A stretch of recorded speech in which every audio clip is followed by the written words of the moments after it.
Thank you, the Honorable Beatrice Ilache, member for Dagoretti.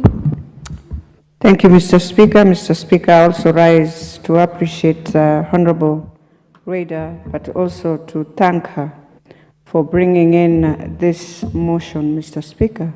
A motion that I know is needed to just ensure we bring back sanity on how we respected those who have given service in our country.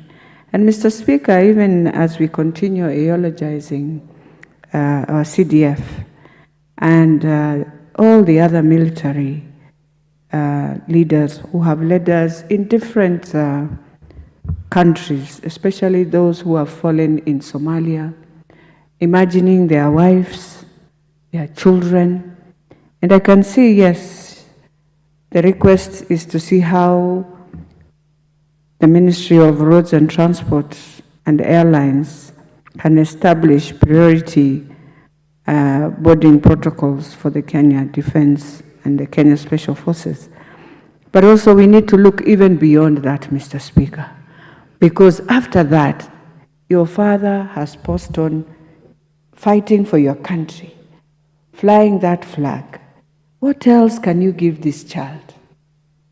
How can we ensure in this house we support those families that their children will also continue getting support from government just to ensure they finish school and they are able to move on, Mr. Speaker.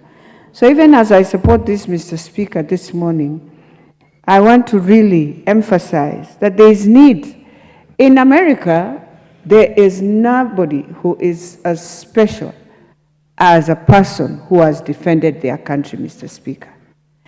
And you come back, you find the families are protected, their children, and they are remembered. And even there's a holiday in the month of May where they celebrate them in Thanksgiving, and you find the country remembering their heroes. For us, after we are done, we have buried our CDF. After that, that is the end of Africa. We never remember anyone. We don't even remember the family. Nobody will remember Aileen. Maybe only the ladies who grew up within and were families when she was getting married within the same. And so it is time we have to change our attitude. The same way we are here, Madam Speaker, let us change our attitude and respect every leader, be the former president, be who. Let us respect them. Let us give that honor.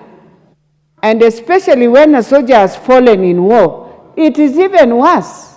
That is when we must respect completely and remember that family. So, Mr. Speaker, Madam Speaker, sorry, Mr. Speaker, how I pray.